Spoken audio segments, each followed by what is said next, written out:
नमस्कार मॅडम. नमस्कार. नमस्कार. आज जिल्हा परिषद केंद्रीय प्राथमिक शाळा दुगाव तालुका बिलोली जिल्हा नांदेड येथे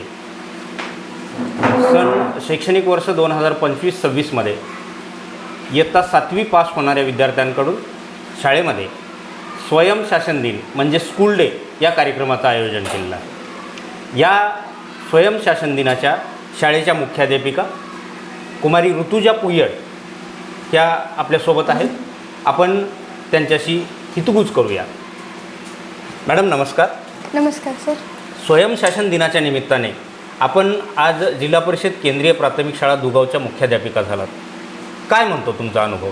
एक मुख्याध्यापिका झाल्यानंतर कोणत्या जबाबदाऱ्या पार पाडाव्या लागतात, सहकाऱ्यांना कसं सांभाळावं लागतं आणि शाळेचं एकंदरीत प्रशासन कसं चालवावं लागतं, काय म्हणतो अनुभव? मला मुख्याध्यापिका झाल्याबद्दल खूप प्राऊड फील होतो आहे.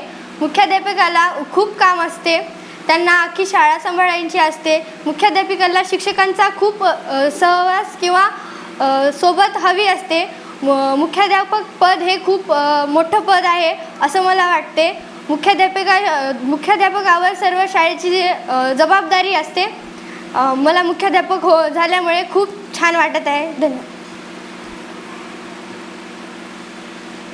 तुमच्या भविष्यामध्ये तुम्हाला जर शिक्षण क्षेत्रामध्ये काम करण्याची संधी मिळाली तर तुम्ही आनंदाने शिक्षण क्षेत्रात काम करण्यास उत्सुक असाल? हो, मला शिक्षण क्षेत्रात काम करायला खूप छान वाटेल. कारण सावित्रीबाई फुले ह्याही शिक्षण क्षेत्रात खूप छान पद्धतीने काम केले आहेत. त्या शिक्षण क्षेत्रात काम केल्यामुळे आज आम्हा मुलींना शिकायला मिळत आहे.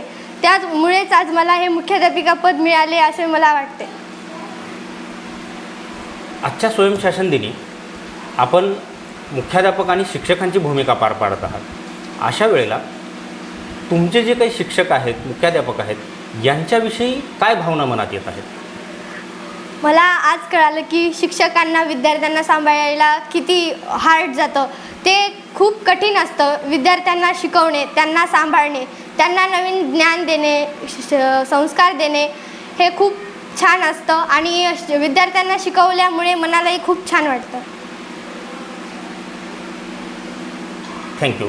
एकंदरीतच काय तर मुलांना शालेय जीवनामध्येच शिक्षक आणि मुख्याध्यापक या पदाची आणि शाळा कशी सांभाळावी, प्रशासन कसं सांभाळावं या सगळ्याच गोष्टीचा अनुभव या कार्यक्रमाच्या माध्यमातून मिळतो आहे.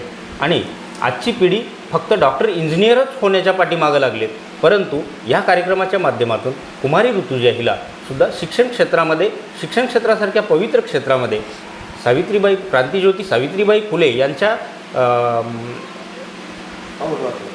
कार्याचा आदर्श आपल्या डोळ्यासमोर ठेवून या क्षेत्रामध्ये कार्य करावं असं वाटते.